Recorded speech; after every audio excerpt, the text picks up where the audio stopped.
Okay, so let's just start knocking out questions. This is the Q&A, the AMA. Ask us your grow questions, everybody. Okay, we got a Or question B about, or questions. B questions. That's exactly right. Just Um, kidding. have you ever cured in Grove bags? I recently bought some and it's about time. Any tips or tricks that you've used? I've heard some say to heat seal them. Dude, those Grove bags are, I got one right here. I'm sold on these. Rich, have you tried these? I have, and I've used their, I don't know if you want to call them their competitor, but there was another brand that Next Level had, and they gave me a bunch of those. So I've tried both of them, and they I'm never both going back, bro. work great. What do you think? Are you still doing jars? I'm never going back. Grove bags are my curing choice, personally. I'm still doing jars Yeah, just because I love the keeping the buds nice and pretty. The bags do tend to kind of squeeze them a squish little them. more, because It's it's true. not a huge deal. It doesn't squeeze them that much that it's world ending or anything. But Mhm. I'm just partial to my jars. But I do use the bags as well, especially if it's like something I have more of. I don't want to have 20 jars of one strain, so I'll go for like one of those 5 or 10 pound Bigger bags that bags, yeah. Tony gave me, and fill that up somewhat. And they do work great. That's a really good point. And for me, I've always used jars and done the jar cure. But this last time I did a side by side, and I certainly did not burp the jars optimally. But I never burp the jars optimally. I'm That's the fucking key I'm for I'm sure. fucking busy. You know what I mean? Hmm. So I did a good job though. I burped them daily, just probably not as much as I should have, and then left them open a few times too long. But I compared your creature feature side by side with the jar cured and with the Grove bag, and dude, I'm never going back. Um, I don't think you can. I don't think there's gonna be a major quality difference either way. But if you're busy like me, that Grove bag is gonna save you a lot of headache. Um, Not that I know Right. Rich is busy as fuck too, but you're in the garden. This is what you do full time, man. What's the procedure for the bags? You literally just What do you do with them? put them in there, and forget about them. Once they're dried, you pop them in here, and it's a one-way moisture release. I've And never heat Okay. sealed it. I'll say that. Have you done that part? I just squeeze mine Okay, shut. Yep, good that'd deal. be cool though. I mean, I see that you can heat seal them. I wonder what that would do. But we were just talking about Grove Bags and getting a sponsorship with them, so we might have to partner up with Grove Bags because I'm a big fan, and they save a lot of time, a lot of time. They're convenient. Okay, Andy has a question about curing cannabis after harvest and its impact on the final product's taste, smell, and potency. Oh, absolutely. Absolutely. Can I kind of set this one up, guys, and then you can chime in on what I missed? I think I Do it can up. explain this. Yeah. So when you dry your cannabis and you hang dry it, you're reducing the moisture levels within the buds. You pull off those fan leaves because they contain a lot of that moisture. And if you think about how a plant dries, it dries from the outside in, right? The most Hmm. moist is going to be the center of the bud. So when Yep. you get to an optimal dry where you snap that stem and it breaks, there's still moisture in the center of that bud. And when you cure, a lot of things are happening, but one of the things that's happening that I believe is probably like the most effect on the taste is that little bit of moisture really evens out through all of the bud and through all of the buds. So that's why it doesn't smoke quite the same, even though it's dry off the line. It's not cured yet. It's because that moisture isn't even. Now, there's other things going on, like chlorophyll, like degrading and things like that. I'm sure we could get Nick on and go deep into stuff like that. But to me, the curing process is that evening out of the moisture that's still within the center of the bud and curing up into like a final even product. Is that a good explanation? Did I miss any big pieces there? Perfect. Yeah, I liked it. I'm buying it. You smoke something wet and you can tell that it's harsh, and it's not because it wasn't flushed Yeah, or it spray. doesn't burn right and shit. Yeah, it's just No, moisture in it's there. really hard to even grind it. When you Hmm. can't even grind it without a lot of trouble, it's like, okay, it's not ready. Yeah, absolutely. There's all sorts of processes taking place within the trichome head, right? Like there's cannabinoids are still breaking down, transmuting all of these things. But I think the biggest change in taste from fresh dried to cured is that evening of the moisture. And that's why you Yeah, burp it too, right? Because there's right, still some exactly. gassing off. So Right. I hope that makes sense. Okay, now we got more questions about drying and curing. Okay, dry and cure AMA. I'm down. It's Hemp all right. Toad, what up, Hemp Toad? Do you consider your dry finished when the main stem breaks or the stems that the buds are on? Fucking great question. What do you guys think? Okay, so I'm for the me, 1 inch. I mean, excuse me. I'm the pencil diameter girl, Oh, interesting. where the stem reaches diameter of a pencil. You Hmm. know, the nearest to the bud. Go back until you reach the diameter of a pencil, and that's where you snap it. And then you Wow. know it's time okay, to do your trim and put it in the bud. I like that. that's a good. I like that one. That so do you, when you're snapping buds, I'm guilty of usually snapping by the buds, and then like Oh testing out the no. main stem. Because you're right, Mary Beth. I've recently realized I've been under drying my buds. The past two runs, Mm, I've dried them longer. But Rich, mhm. do you snap that center stalk, or are you like snapping buds like me? I kind of, Mary Beth described it a good way, but I also really, I guess I just look at the flower more so than the stems too. Like when I know when I'm able to put it into a jar, it's kind of hard to describe. You ever get like a bag of stuff and it's still really sticky, but it's still smokable, kind of like right where everything evened out, like you're talking about. Yep. Right when it gets to that point where I'm like, I can load it up in the bong and smoke it and it burns correctly is probably when I'm going to go into the jar, but it's still very, I don't want to say moist, but like sticky moist, you know? Yeah, I think that you have a little bit more of like a Humboldt, California cure to your bud, especially when it's summertime and it's nice and humid in the Midwest. I've noticed that your buds are like sticky icky. They're not like bone dry Colorado bud. Yeah, Yeah, as long I as you're do like doing the your sticky. burping, you're making sure it's not going to mold. It's perfect. You do have to, yes. I mean, you definitely don't want to go in moist, but I mean, it still has like that very stickiness to it that I guess does go away eventually, you know. Hmm. Well, after a year or so. Yeah, because Right. some of that California sticky icky is harder to roll up into a joint, whereas It can be. the Colorado bud is like too dry. It just turns into a powder at times. Um, it's funny how different the smoking experience is depending on the cure and the environment. I'm not gonna lie, I like both consistencies sometimes. I I usually like like that the dry sticky too. icky. Yeah, I you're do like right. the sticky the most, but the dry is sometimes is nice too, just because it breaks up so easy. It is cool to roll a joint, just like pop, drop those in, just crystals everywhere. Um, let's see, what physical characteristics do you look for to determine that the flower is ready to burn? Personally, I'm smoking bowls of it even when it's not. You know what I mean? Like day 3 is when it'll like burn, but it's not burning correctly, and Mm. Exactly. I start smoking it then. I will smoke a bowl a day, and yeah, that's a really good question. But you just see that line when it's like, okay, that burned like it should. It didn't leave like a big charred mass. And I gotta tell you, sometimes that under dried bud is nice. It's harsher, but there's definitely compounds in there that are gonna go away, right? Like there's more acids on those molecules, right? Right? Someone said that Right, on you're the Yeah, always the going to more find like different volatile phenols, shit. flavonoids, yeah. and stuff. Yeah, that change with different temperatures and things, moisture content and stuff. So, yeah, it's always going to be a different experience. Why not have the full experience? Smoke it as Saving it soon as you all. can. Do it at every stage, every Exactly. stage. Yeah, I'll smoke it after it's dry-ish. I'll smoke it as soon as it's cut. You can Yeah, vaporize wet weed, right? Can't you put that in a vaporizer? yeah. Oh, save your leaves when you're doing your defoliation and put them in your juicer, and they're so healthy. Oh, nice. That was like what Touched by Cannabis said. Eat Oh, your yeah. leaves. Can you? Yeah, eat your You greens. gotta eat your greens. Can you share any unique or unconventional curing methods that have yielded interesting results? It's a pretty straightforward process of like gassing off the container and then sealing it back up, gassing off the container and then sealing it back up.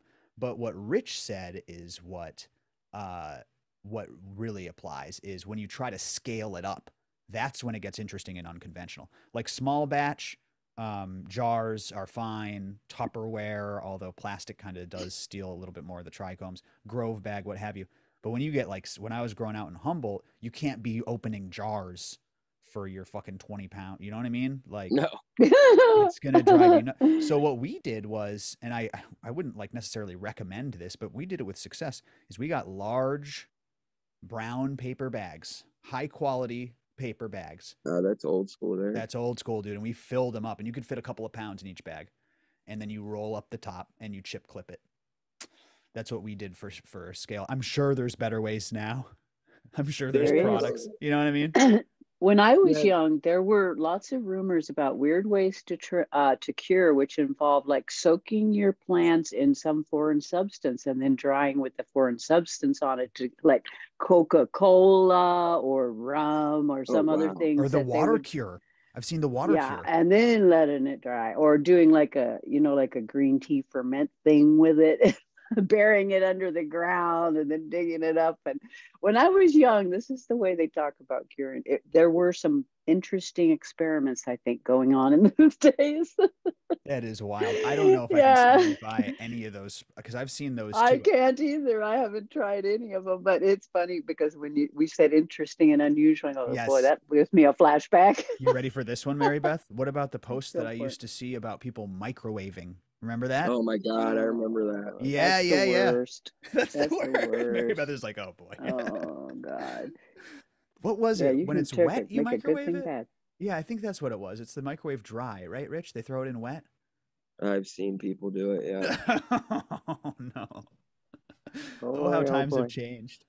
Oh yeah, it's interesting. Yeah, they make these tubes now, this company, and they're like cardboard or some kind of cardboard looking material, and they're circular and they sit on a shelf, and they have this lid that has like a hygrometer built in, and you can kind of pop it open. But if you have a lot of weight, you can just use those and kind of spin the tubes on the shelf.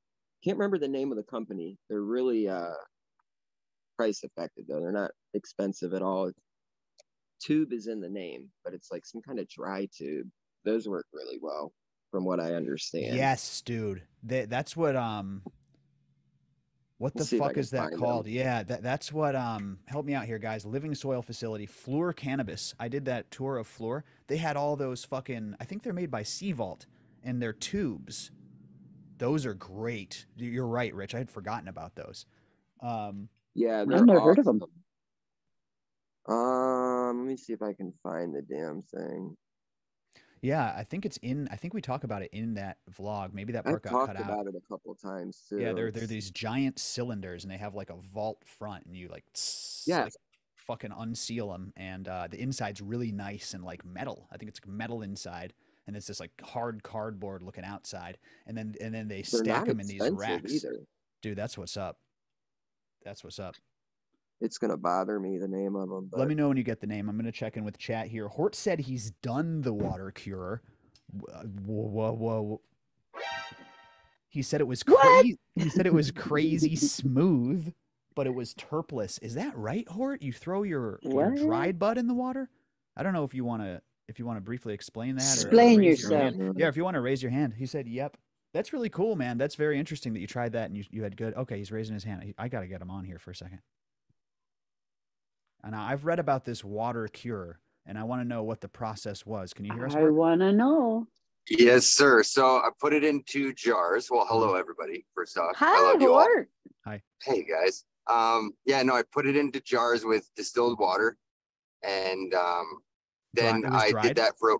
Was it dried? Nope, I did both. I did one from dry, which was like hang dried like 6 days, so maybe it could have gone a little bit longer. And then one time I did it straight.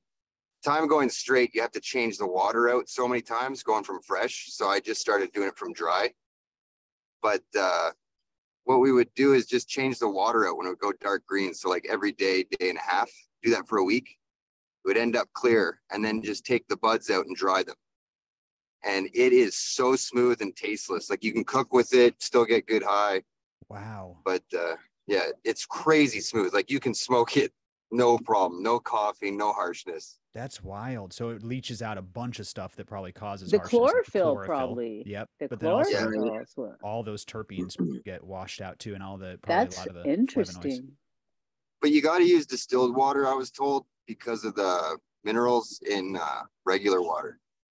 Jeez, the distilled water cure. Do you plan on doing this one again, Hort? Only when people want it for the edibles. That's why I did it before. Was somebody was really grossed out by the flavor, so I Yeah. tried it out. Wow. Very cool, dude.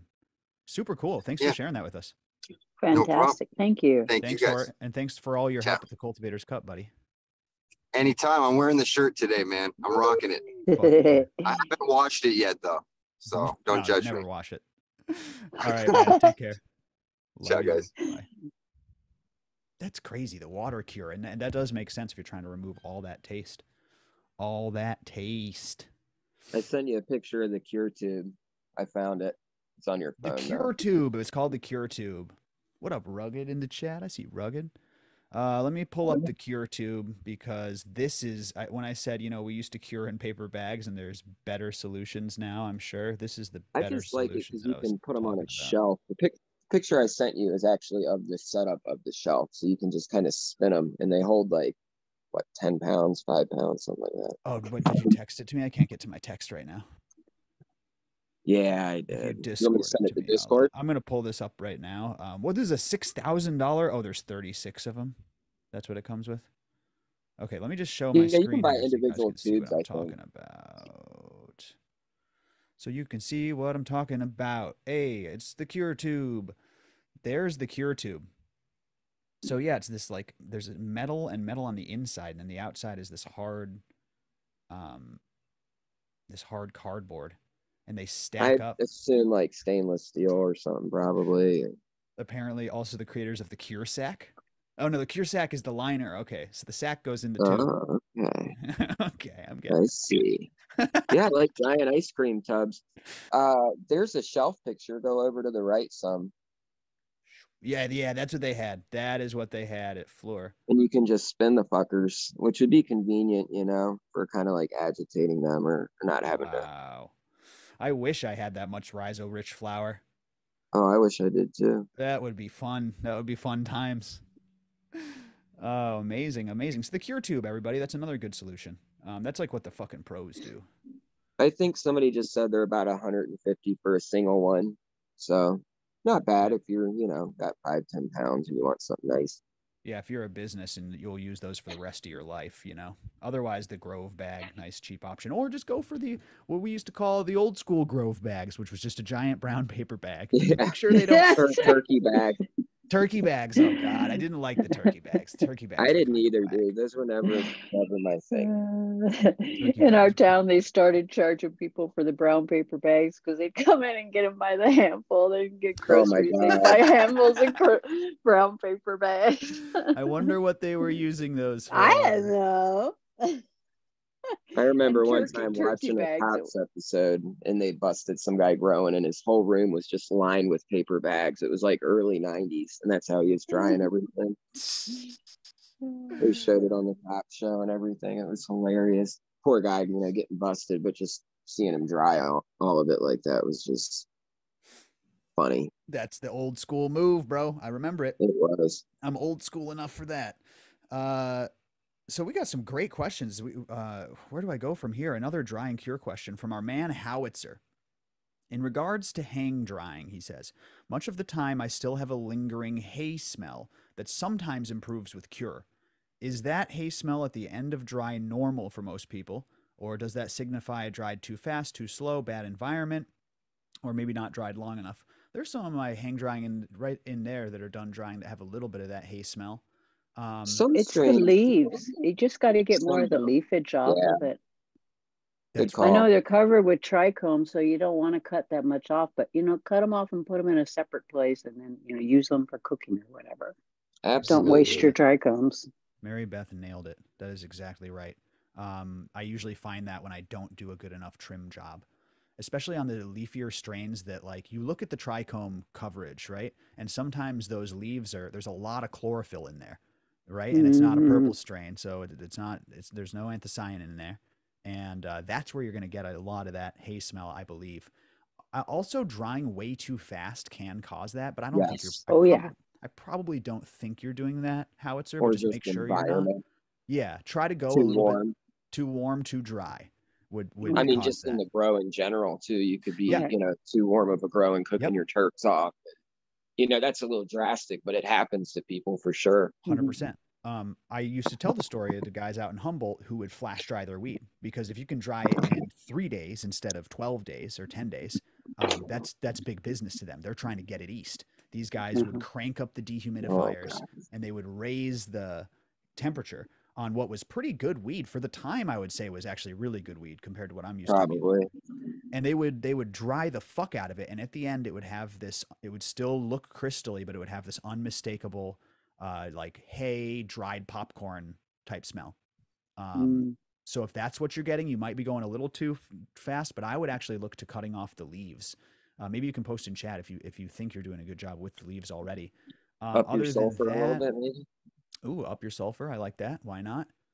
Other than that, yeah, there's some cultivars, like going away from the aroma, the peach dosi was harsh after dry and smooth after cure.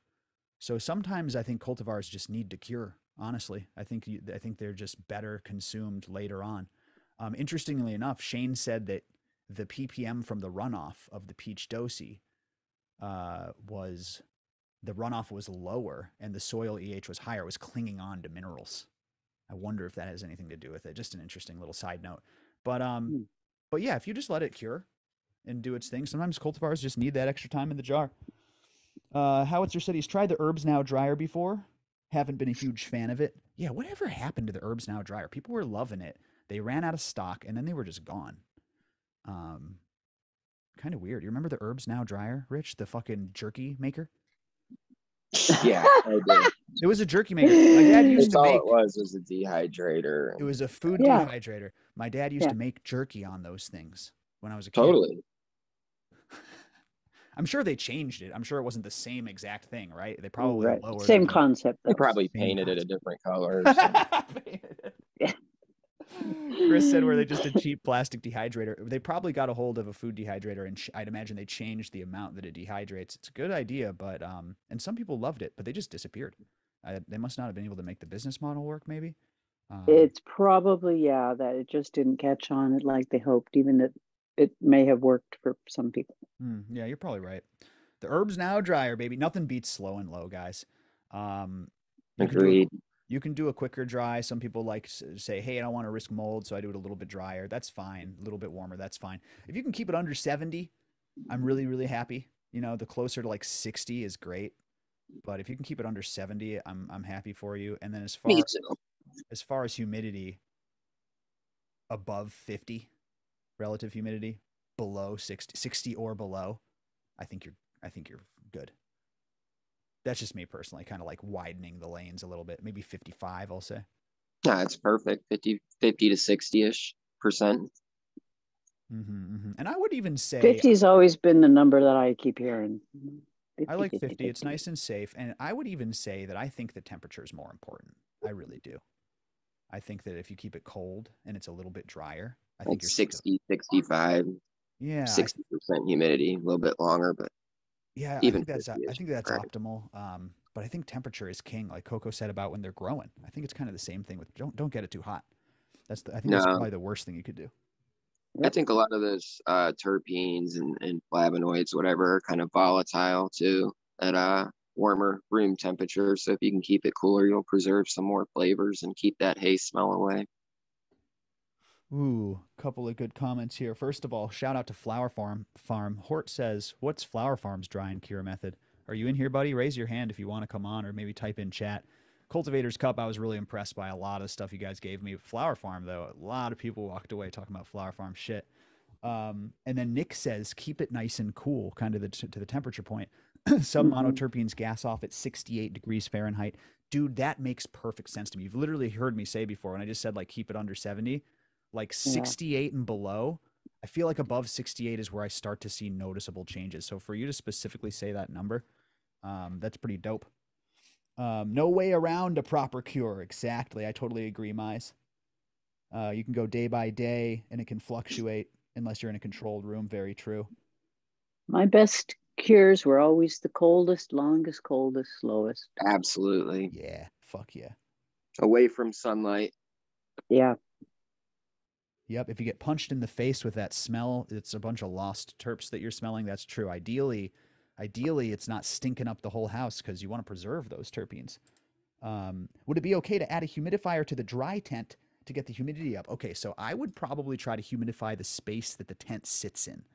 What you don't want is that mist spraying right up on your buds. That's what you don't want. If you can get it. No molding. Exactly. If you can get it in the area, that's great. don't have that humidifier hitting the buds? Great question. Fucking great That's question. why you want to have the fan and the humidity so that moisture circulating and not just like you say, spraying on a spot. You don't want that droplets to be really heavy in one place and not in another. Airflow is key. We ran out of fans in my house and I needed to use the fan for something. Long story short, I had to pull the fan out of my dry room, and I stopped and I thought to myself, are they far along enough for me to do this? Because if you try to dry with no fans, you're really asking for mold problems. I was already like day 5. So I looked at them and I said, I think this is okay. And I pulled the fan out. No mold yet, but you got to be careful about that sort of thing. Mm-hmm. Let's see. We got more shit in the chat here, baby. Howitzer, I do add a humidifier to my grow tent, but I have a fan over the outlet. Yeah, keep everything circulating. Good idea. I use both and have them compete. Yes, Charlie, you make them fight. There you go. Make them fight. Oh, Flower Farm says, I read the moon and mono and sesquiterpenes start to evaporate or gas off, like Nick says, about 70. 68 makes sense. The colder, the better. Did I miss a different message from Flower Farm? I feel like I did. I feel like I did. Maybe I didn't. That's all right. Did you raise your hand? No. You know what, Flower Farm? We're gonna need a dry and cure tour. That's what I think. There you go. How have we not had a Flower Farm? Tell all your secrets. Yeah. How have we not had a Flower Farm member feature on air? Like, he's come on and talked before. Let's see your garden, bro. I'm gonna pressure you into that. Let's see. Last one. Oh, we got questions, you guys. We got really good questions. Let me knock out a couple quick ones. When are you coming to VA? Me and Rich are still working on a breeder's class in Virginia. That's 100% happening. Definitely sometime this year. Sometime this year. Same thing with Pestapalooza. Those are probably going to be 2 of the few classes that I do book for the rest of the year. Is Pestapalooza, Virginia, breeder class, Virginia. Probably just like a couple more. Is there a pest class planned for Buffalo? That's probably one of the other places that will do these. Buffalo and Toronto did really good. We're going to come back out there. And some other ones too. We're in San Diego and Illinois and some other places. Anonymous asks about CO2, taking a bit of a left turn here. Could you discuss CO2 levels and at which juncture does it become a problem? Well, CO2 determines the kind of ceiling for your photosynthetic potential. That's like the limit, right? Where if you pour light on a plant and you pour nutrients on a plant, what's to stop you from just raising that over and over and over? Increase the light, increase the nutrition. Well, the CO2 in the atmosphere is another determining factor. That's why people enrich it. Rich, you've got an interesting perspective on this, though.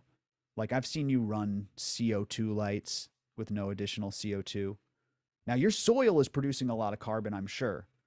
But what are your thoughts on CO2 levels? I feel like it's almost a little bit of a red herring for new growers who are trying to maximize their yield.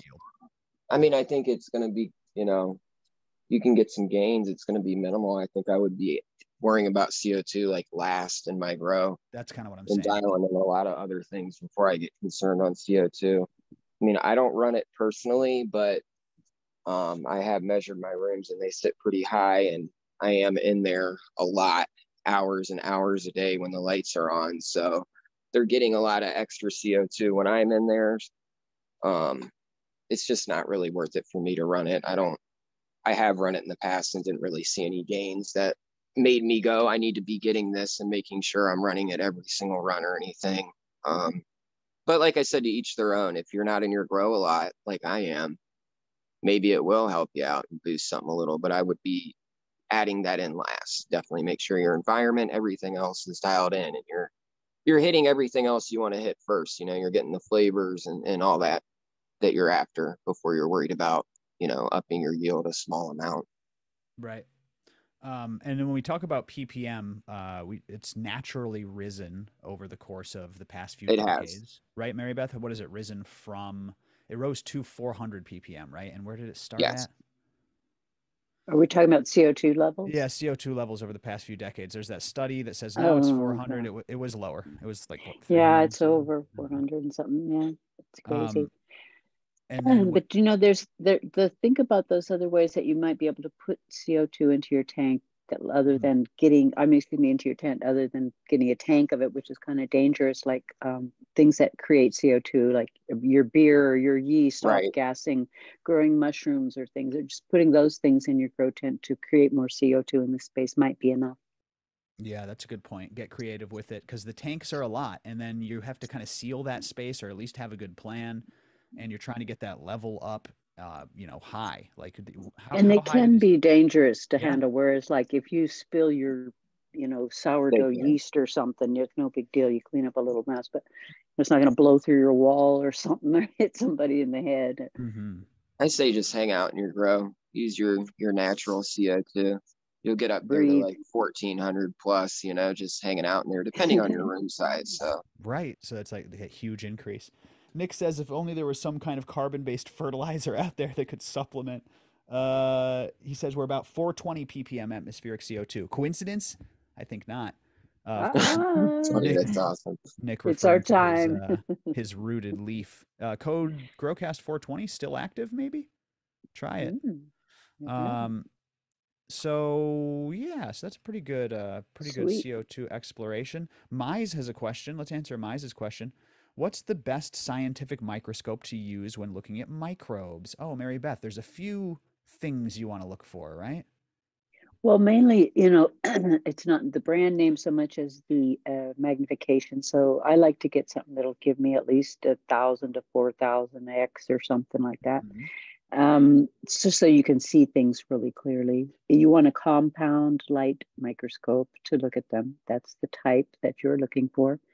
And, you know, depending on your budget, you can get them priced all over the place. So, yeah, I've seen them priced cheaper and cheaper all the time. I think they're becoming a more popular thing. So, I don't know, prices are coming down. Yeah. You know, and someday if you need a fancier one, you know, you might save up for that. But you can still get a good picture of microbes with a less expensive microscope. I would also consider getting the binocular microscope so you can have a camera and be able to look. With the monocular microscope, you'll have one or the other. Well, you can. I always insist on ordering the microscopes that I hook up to my computer. So I've never even looked through the eyepieces at all. I always look at the computer screen and you get a good big fat picture, and everybody can look with you. You know what I mean? True. It looks a little different too. You'll notice. Like depending on the program you're using, and you can adjust it in the software, adjust the gamma and shit. It's pretty cool. Yeah. It's real fun. Good luck, Mize. Yeah, we used the AM scope. It's like cheap, affordable Amazon. I think it's like $250 for their compound microscope. Pretty big brand, but whatever you can get your hands on. Good luck, Mize. Okay, answered that one. Last one. What's your opinion on humidity packs with terpenes infused? I have not seen this product. Chat, have you seen this product? Mary Beth, Rhizo, have you heard of this? I haven't even heard of it. I've seen the humidity. I don't like it already, but that's just me. I'm a purist, baby. I want to taste the flavors that I brew, you know? Yeah, exactly. I don't want a flavored cart or a flavor, like any kind of added unnatural flavor. And it has nothing necessarily to do, I guess, with the natural. I mean, maybe it does, but you know, I want to taste what was there, you know, that occurred on its own, not fucking some made up flavor that doesn't even exist. Flavor that doesn't fucking exist. Oh man, that's so I don't mind if there's aromatherapy going off in the room, but I want to inhale what I grew. Yeah. That's so true. I mean, that's the whole part of the hunt and you know, going after these plants is finding something that you love and the terpenes and flavonoids doing something for you. So if you're taking that away, I don't know what the point is then. But if you know you had always really tasteless weed, that might be an enhancement. That I could see, but goddamn, people are just going to not be trying then and just throwing those packs in. That's pretty sad. That's pretty sad. That's what's happening. It's what you said about the cartridges. They're my least favorite. Artificial flavoring. The flavor, terrible. And the rosin ones taste so good because there's nothing added. You know, it's just like straight, like a dab. So it's live resin. Yeah, it tastes like the flavoring on the blunt wraps. Has anybody seen these though? Are they is this a real thing? Like, it's gotta be. It's gotta be. I need to see a I would just assume that they're dripping oil or terpenes into a humidity pack, and that's how it's wetted Oof. and releasing that into the bag. I don't know. Dude. Yeah, Sounds like cancer or something waiting to happen. Totally. Ooh, we got a good question by Horton here. Yeah, keep us up to date on those guys. I want to see those pecs. I want to see those pecs for sure. I know. Mike I the want to Cool see what Guy they look just like. jumped in. What's up, man? No problem. Oh, No by problem. Boost. Wow. Those are boost packs? Oh my God, Wow. I'm looking this up. Flavored You boost know what? packs. That I'm looking wouldn't this up. surprise me. And then we got a great question by Hort here. Boost flavored boost humidity packs. Yeah, see, that's my exact worry is trappers are using them to enhance their crappier products, basically, and that's what would worry me about. Right. Terpene essentials. Oh my God, yeah, here it is. Boost Integra terpene essentials. It has 2.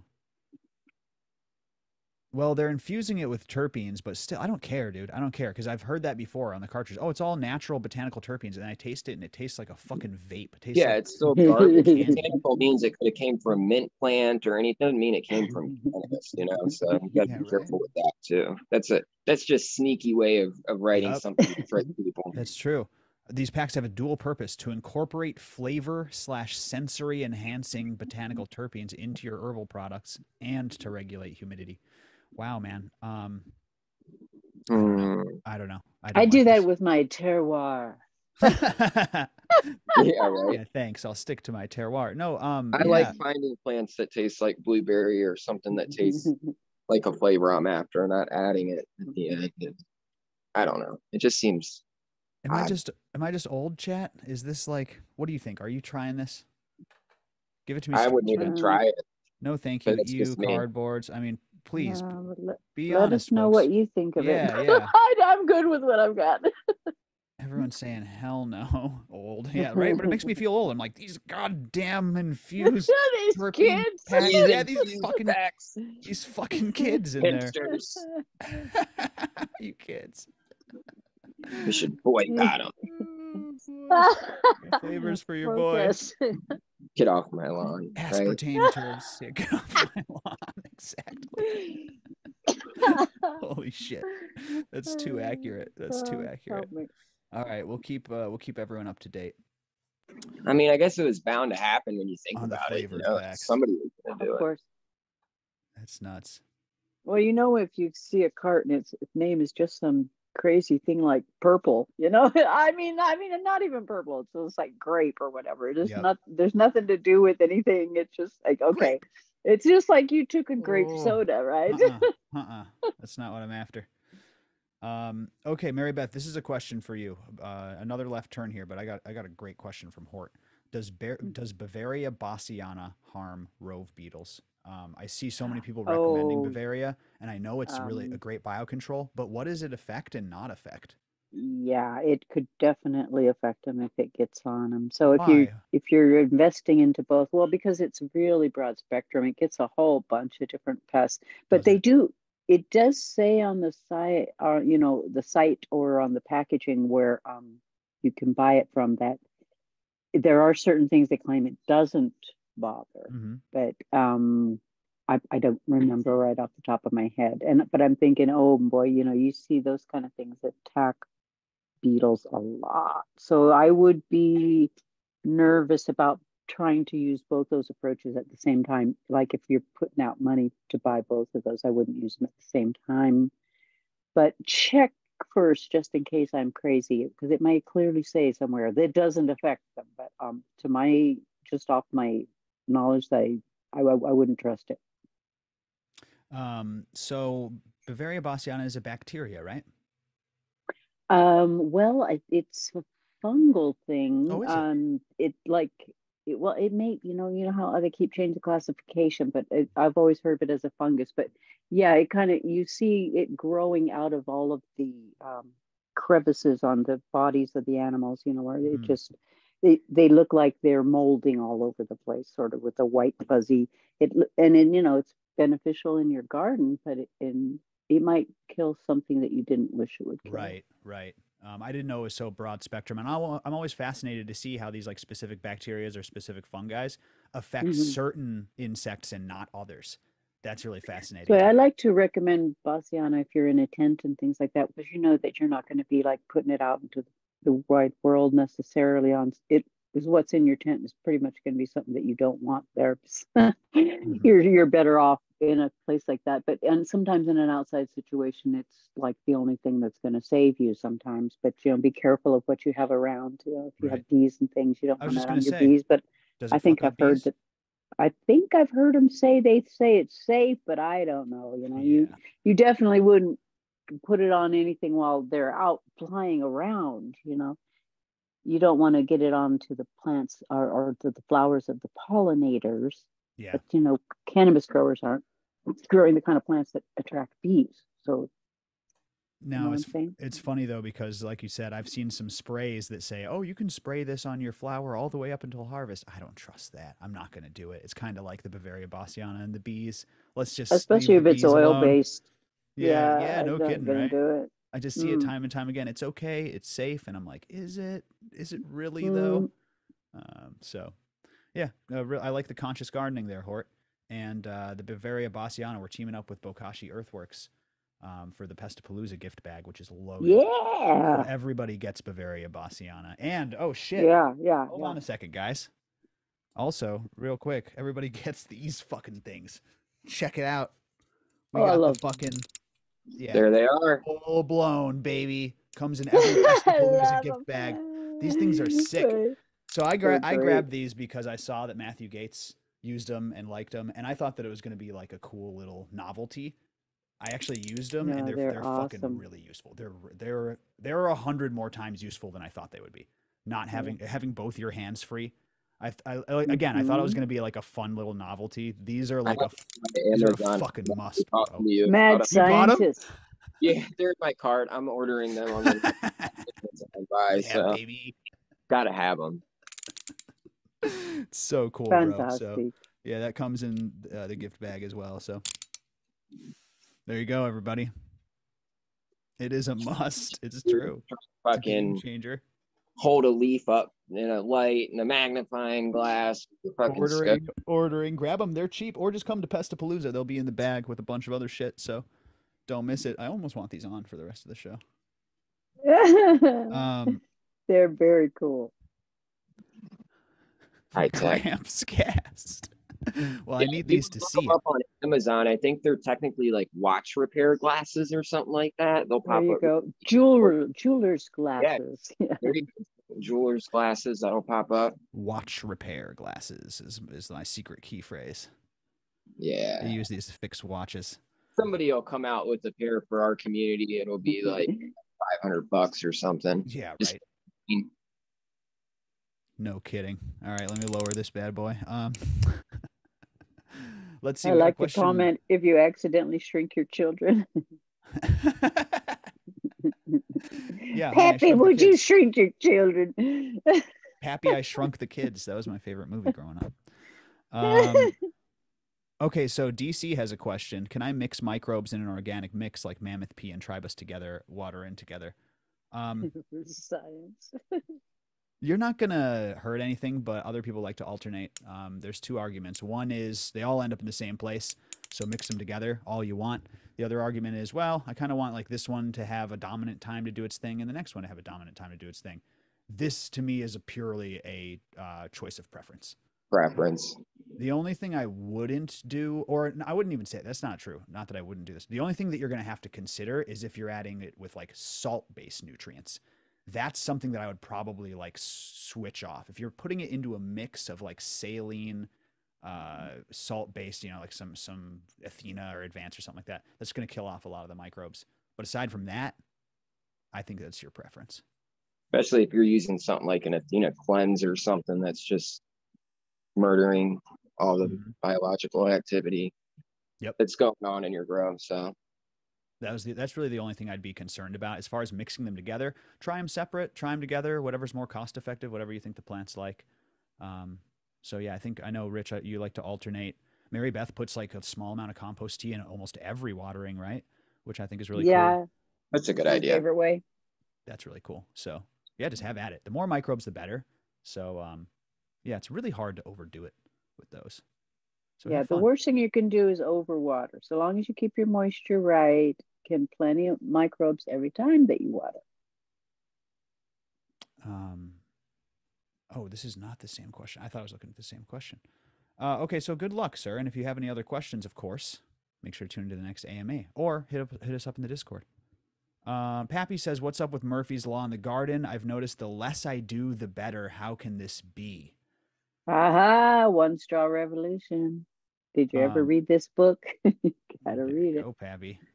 You're on it. proving this theory of one straw revolution. The less you do, the better the results. You know, it learns to take care of itself. You'd be surprised. Although the less you do in your garden, it seems like the more is actually going on. Like your soil is building more. There's more, like the more it can establish itself. So it really is doing Right. the less you're doing if you're running a soil or something. That's like what that. I'm thinking he's talking about. Not just piling crap up.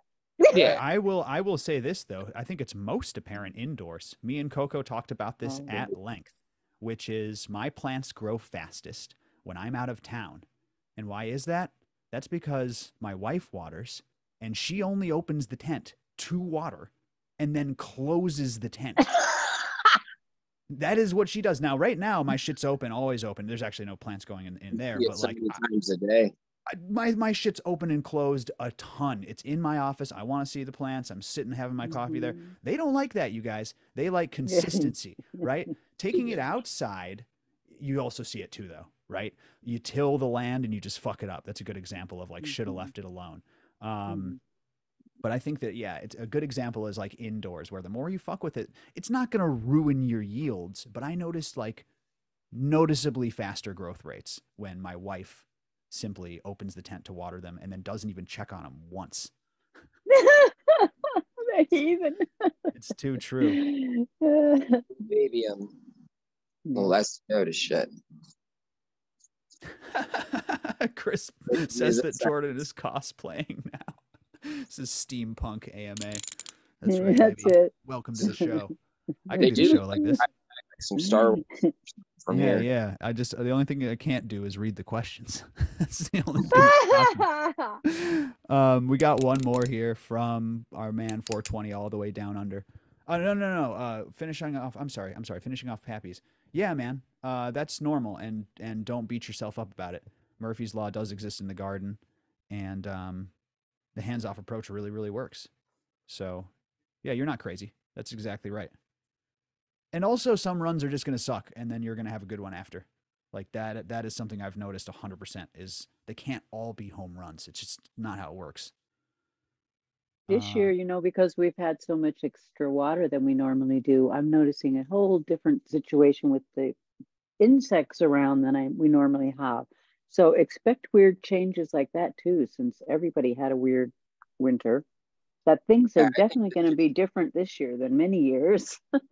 It's going to be bad for pests this year, I think, because a lot of people have been seeing them lately. It seems I've been saying that the last couple of months. This is going to be a bad year for pests, so keep up with your IPM. Oh, yeah. People are catching shit all winter long, so I'm sure the summer is going to be just awesome. You know what's happening, man. You know the war of the pest is coming. If it's not this year, it's next year. Okay, that's just how it goes. They will rise up. They will rise up again for sure. We got a final question right in time. 420 down under. Going back to dehumidifiers, he says, dehumidifiers inside grow tents. In cases where you don't have a sealed lung room for your tent.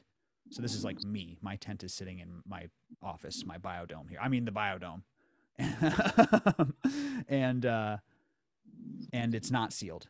So he said, in the cases where you have your tent in a non-sealed lung room and you have to have the dehumidifier unit inside the tent, is there any advantage to having it positioned higher or lower? Here it's more effective higher up. Okay, so you need the dehumidifier. You don't have room for it outside the tent, so you have to put it inside the tent. Make sure it's like small. You don't want to take up that precious floor space. And if you put the big one in there, it's going to create a lot of heat. Higher or lower, I'd say further away from your exhaust. Your exhaust should be at the top, so I'd probably put it low. I don't know about you guys, because the plants are you want the plants to be affected by this dehumidifier. I agree with that, although I do see what they're saying, because it seems like with the humidifiers, like that humidity seems to fall, like it's heavy, you know. So That's true.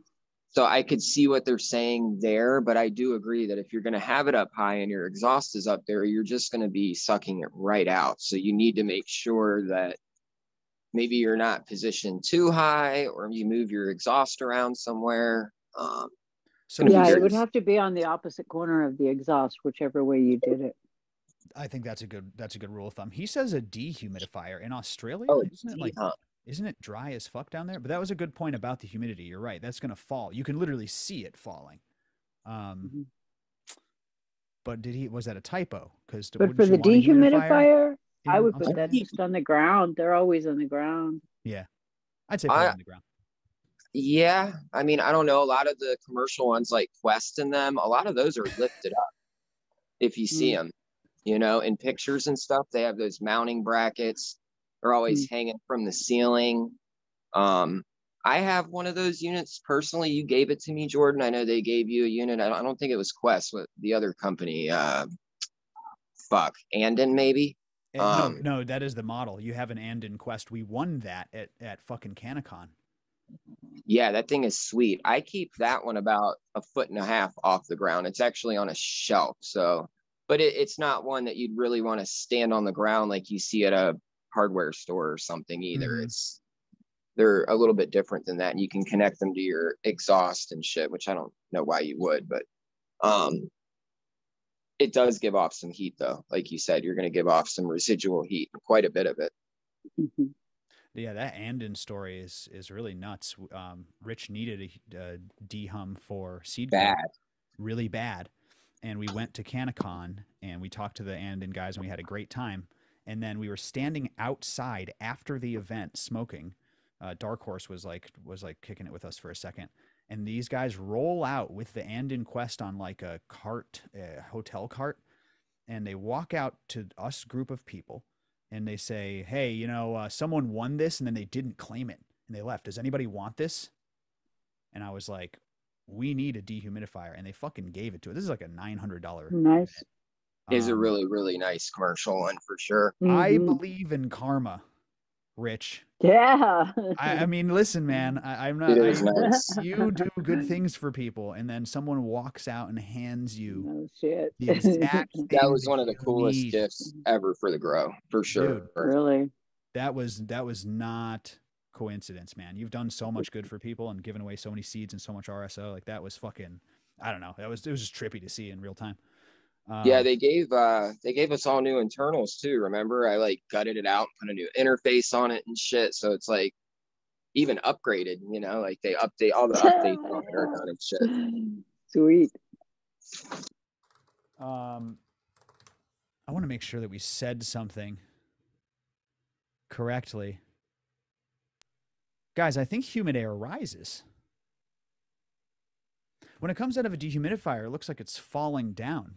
Crazy Legs in the chat. Yeah, it looks like it's falling down. It may raise. I'm just saying how it looks, you know. I agree. I don't even run humidifiers. I was just going to say, I haven't looked this up. Oh, Jesus. But that is a good question. Avogadro's law. Well, not all humidifiers are heated, though. Like, you can run the humidifiers that are cool to the touch. So I'm not, you know, it's not all of them are putting out warm air. They have those cool touch humidifiers now, which you put in kids' rooms and shit. You don't put the regular warm humidifier that shoots out warm air. So it's not necessarily the heat that I'm thinking of. I'm talking about like the mist in the water, the actual humidity in the air itself. The internet is telling me all the things. Okay, so here, let me share my. Well, I'll just read this really quickly. One crawl space solution says, as air becomes more humid in a home, it becomes heavier, causing it to sink. The very next result says, so in a home, humid air rises upwards, not downwards. And then we have Quora, where our friend Gwyn is answering grow questions. And it says, does humid air rise or fall? The answer on Quora is it does neither. So can I say something about that? Sure. That's awesome. I have a humidifier in my house that I run regularly because we get so much static electricity. And when you watch the steam pouring out of it, it's a cold air humidifier. It always falls down. Ooh. It goes down and out. So there's just by visually looking at it, that must tell me that it has that tendency. And I live in a home and it's funny. falling down. And when I look at people who grow mushrooms and they have their humidifiers going all the time, they're usually coming out from the roof, the ceiling, and falling down, or rather than coming up from the ground. The lowest I've seen them is like a waist high blowing out humidity, but usually it's from the top, like above the head. We're gonna have to do a fucking air movement deep dive. What do we get? Jason Hadley back on? Yeah. Oh boy, this is now it's time for filtration and airflow. Everybody. Oh Jesus! I'm gonna have to do a normal heated humidifier and then just the cool touch one though too. Though. Yeah, gotta make it scientific, guys. Jason would do that, bro. Jason would have a diagram for us to talk about humidity. I want charts afterwards, and I want fucking white papers written up. Diagrams. Humidity cast. Not on the white paper. God. Never happened. It's happening. It's happening. Guys, what a great AMA. We're over the hour here. Thank you so much for hanging with me. I appreciate each and every one of you members. I love you. Thank you, Rich. Thank you, Mary Beth. Yeah, anything before we wrap it up? Mary Beth, anything going on before we wrap it up? Any news? Or are we all good? Billy came in smiling after playing with the bees, so maybe it's going well. Nice. After getting stung? Oh no. Okay. Well, he only got stung once yesterday, but yeah, he had a suit on today. They had to jump him in, They had to give him a little welcoming present. Oh yeah. Wake up, bees. Good luck with your hive, Mary Beth. I really look forward to seeing those updates. Oh yeah. Oh, Rich, do you eat honey? I can send you a jar too. I do. I would love some honey. I had a couple hives years ago. Haven't done it in like 10 years, so I'd love some good honey.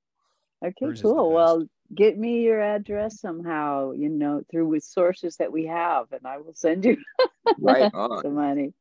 Love it. Thank you so much, Rich. It's the kind. Anything? It is the kind. Anything going on, Rich, before we wrap it up? Any final words or updates? Just love everybody. Hope everybody has a good weekend. Amen. And, does something fun. Yeah, I'm down with that. Keep it easy this week. I love it. Keep it easy. And Rich, we'll see you real soon, buddy. May 20th, I'll be up in Illinois. So come on down to Next Level Vendor Day. So we will be up there. Have fun at your cup, you guys. Thank you. Giving away a lot of shit. Oh, yeah. Yeah, we will. So I want to say goodbye to everybody. Have a wonderful weekend. Bosom, Howitzer, Zesty, Joey, Rugged, Crazy Legs, Plantifa, Charlie Brown, Happy Roots, Mize, J&J, Toaster, Hemptoad. Bye, everybody. Love you. See you Wednesday on the next GrowCast TV here in the Biodome. Bye, everyone. Later on.